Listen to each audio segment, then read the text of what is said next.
What's going on, YouTube? It's ya boy, CamATL, and welcome back to another NBA High Five video with ya boy. Drop a like down below because I already know you're gonna love it. Subscribe to the channel if you haven't already. Comment anything in the comment section to enter your name into the $50 giveaway I do every single week on this channel. As always, I appreciate you guys watching.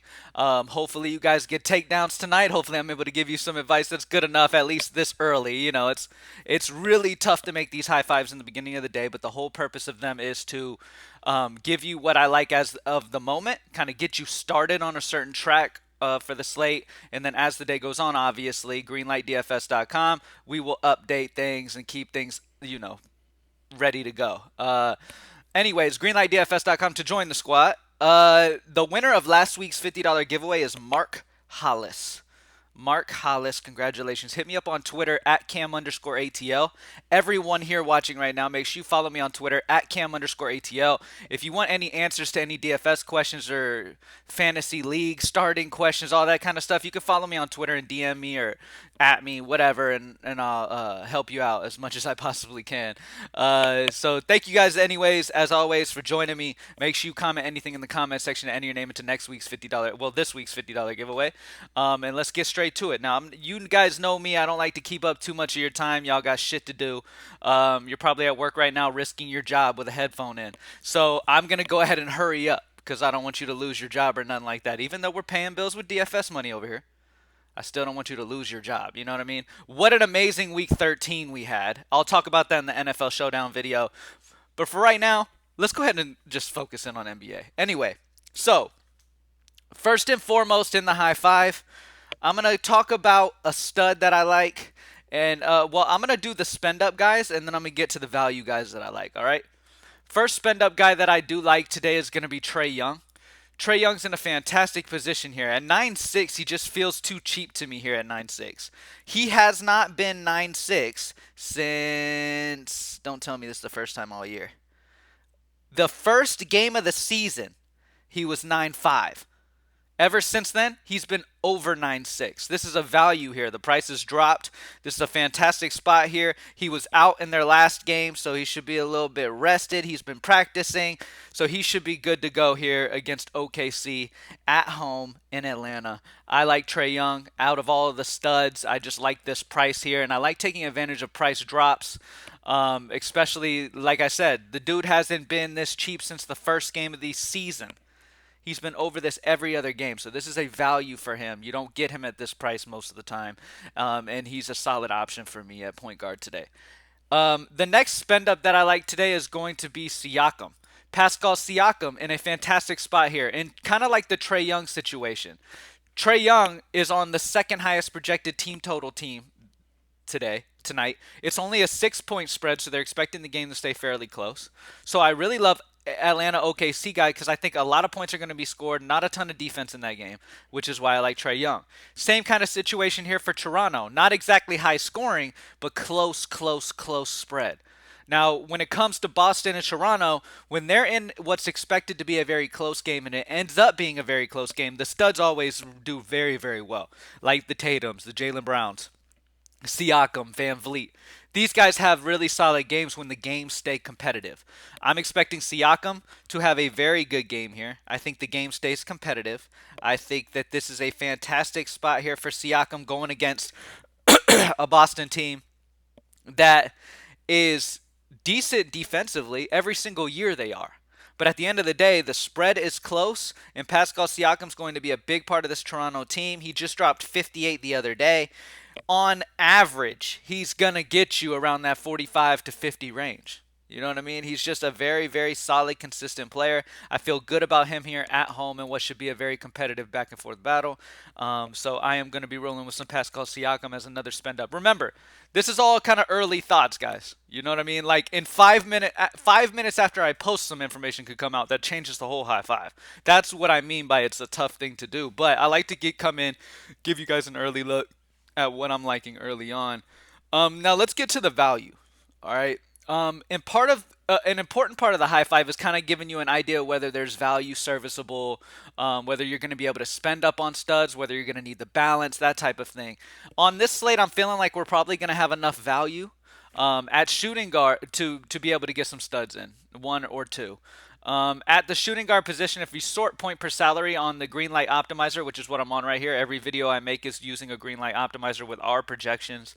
I'm gonna go Andrew Nembhard at shooting guard here at 4-2. 4-2 is just too cheap here for a guy who is going to be in the starting lineup for the Pacers here.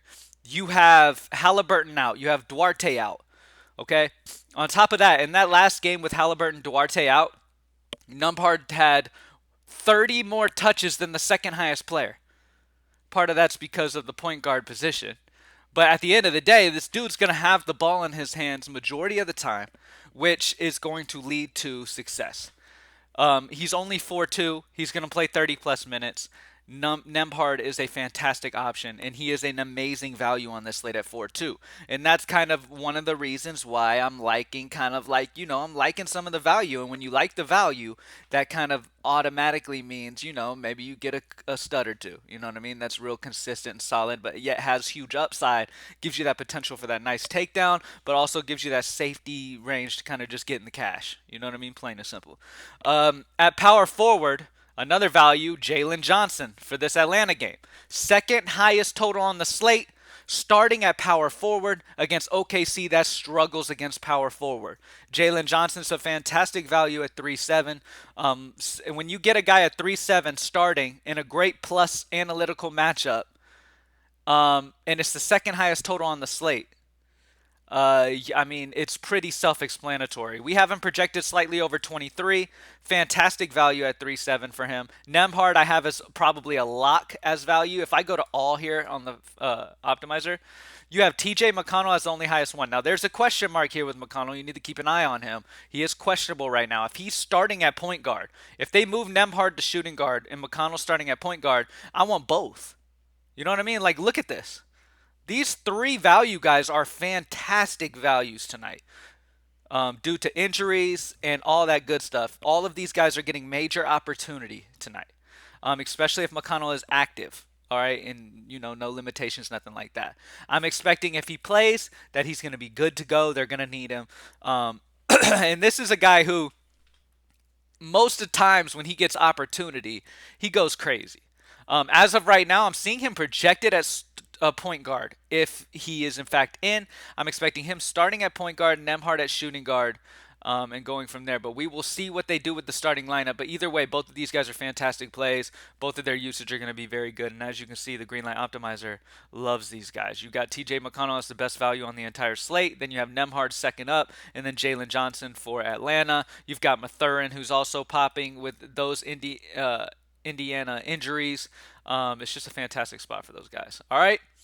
So, last but not least, this is an analytical spot here that I did some diving into, and I think this is one of his big games. And as we know, this guy can be streaky. We need his shot to be on, but Klay Thompson.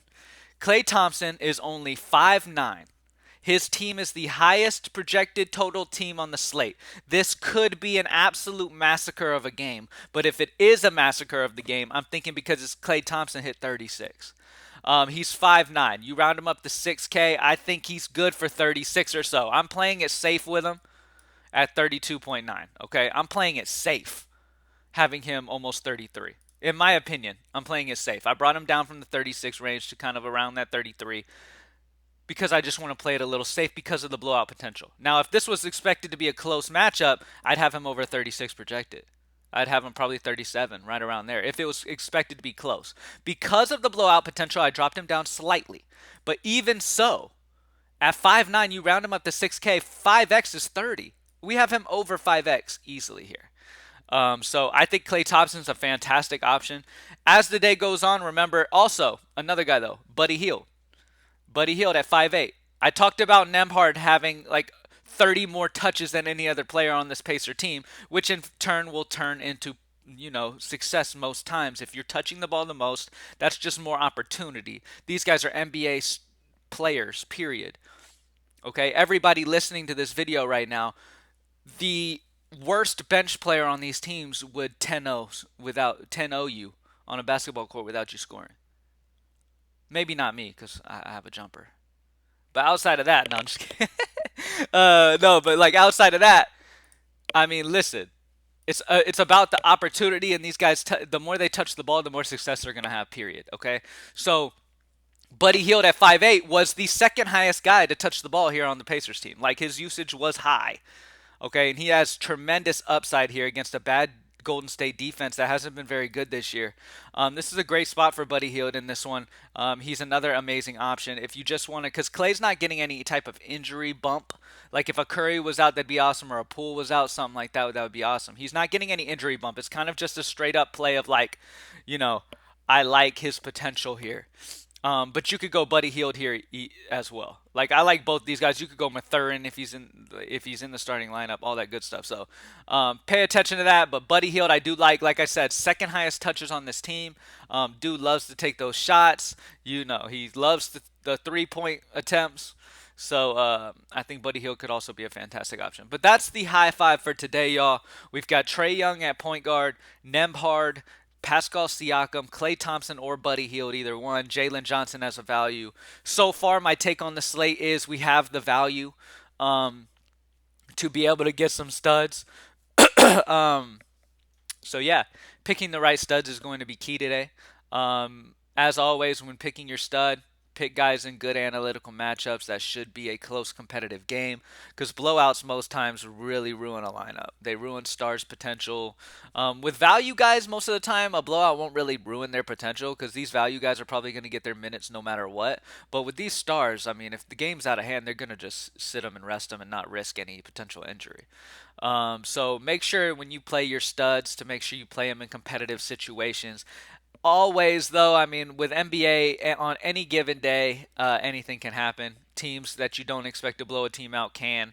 It happens, but in situations like that, you just take your L, man. You know what I mean? You do what you can, and then you just take your L when something like that happens. But yeah, with your studs, pick your studs that are in competitive situations, good analytical injury bump type situations, and then grab those value guys that are getting those injury bumps, which is the best and most important thing with these value guys and all of these players in the NBA. Period. NBA, the number one thing is to stay up on injury news and take advantage of these situations because you got to understand that the pricing and stuff on these players is due to what they know at that moment. You know what I mean? Like later on today, if big name guys are ruled out, when they priced players, they didn't know that guy was going to be out. You know what I mean? A lot of times. So you got to take advantage of that, and it can really get your upside huge on these slates. So, um, as always, at greenlightdfs.com, that's what we do.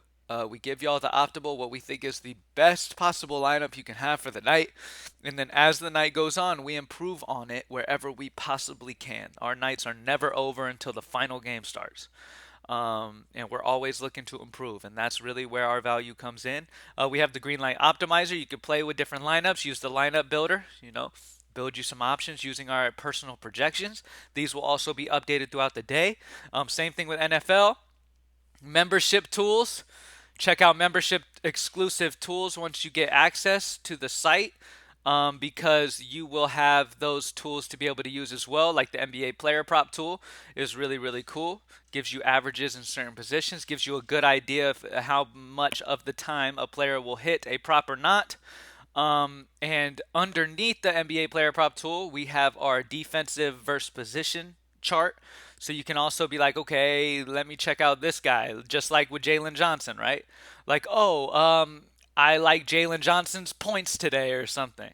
Go ahead and take a look at Oklahoma City versus power forwards points allowed, and you will see that Oklahoma City is like third worst.